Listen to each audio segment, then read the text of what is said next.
মাননীয় স্পিকার, গাধাকে দিয়ে আপনি হাল চাষ করিয়ে এটার মধ্যে কোনো বাহাদুরি নাই। যেই রাষ্ট্রপতি জিয়াউর রহমানের বিরোধিতা করেছেন সেই রাষ্ট্রপতি এখন জিয়াউর রহমানের প্রশংসা করছে। এখন তো চাইলেই বিএনপি রাষ্ট্রপতি পরিবর্তন করতে পারে সরকার। এভাবে বলেছিলাম যে এই রাষ্ট্রপতি অপসারণ প্রয়োজন, তাকে গ্রেফতার করা প্রয়োজন।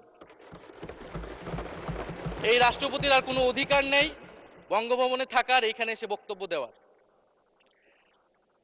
প্রেসিডেন্ট শাহাবুদ্দিন চুপ্পু তার কিছু কুকীর্তির কথা মাননীয় স্পিকার হাউসের সামনে তুলে ধরছি।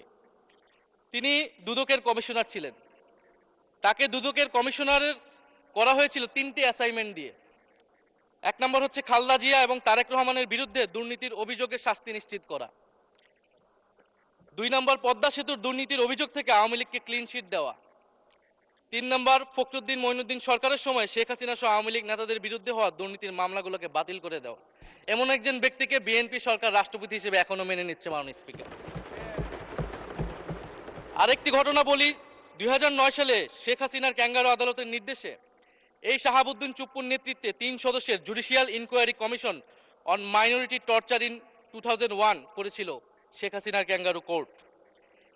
এই প্রতিবেদন অনুসারে বিএনপির 26,000 বিএনপির নেতাকর্মীকে 2001 সালে ক্ষমতায় এসে কয়েক হাজার হিন্দুকে তারা হত্যা করেছে, এজন্য দায়ী করা হয়েছিল মাননীয় স্পিকার।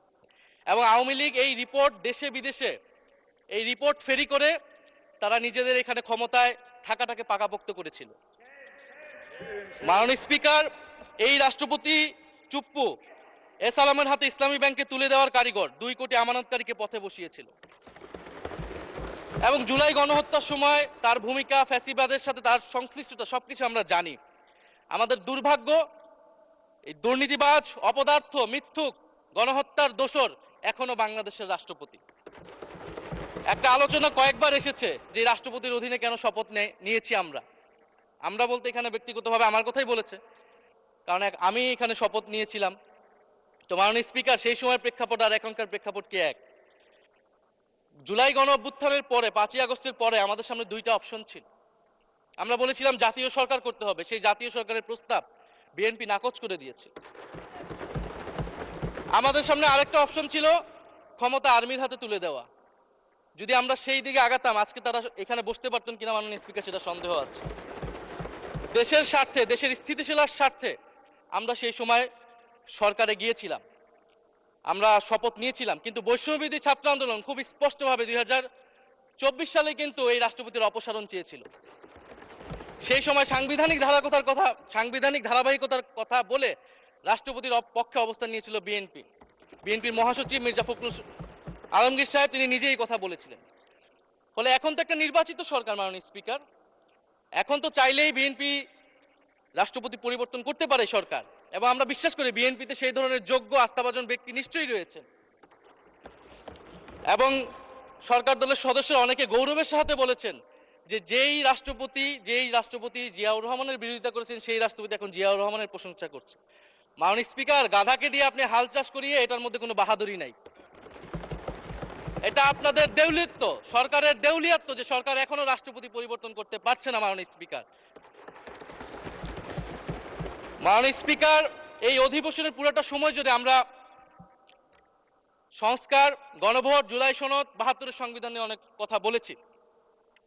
এবং একটা বিষয় আমার কাছে খুবই অদ্ভুত লেগেছে, কিছু মাননীয় সংসদ সদস্য তারা 72-এর সংবিধানকে 71-এর সাথে মিলিয়েছে।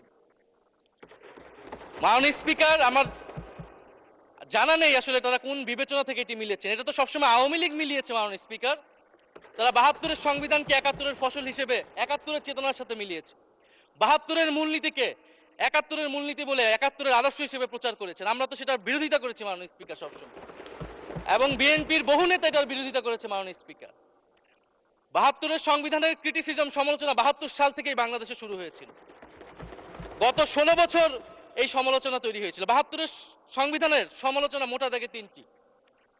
প্রথমত, এই সংবিধান স্বাধীন বাংলাদেশের নির্বাচিত প্রতিনিধিরা প্রণয়ন করে নাই। আমি সরকারি দলের মাননীয় সংসদ সদস্য ব্যারিস্টার নওশাদ জমির সাহেবের সাথে, ওনার সাথে আমি সহমত পোষণ করে বলতে চাই, একটা স্বাধীন দেশের শাসনতন্ত্র রচনা করার অধিকার, সুযোগ সেই দেশের নির্বাচিত প্রতিনিধি হওয়া উচিত।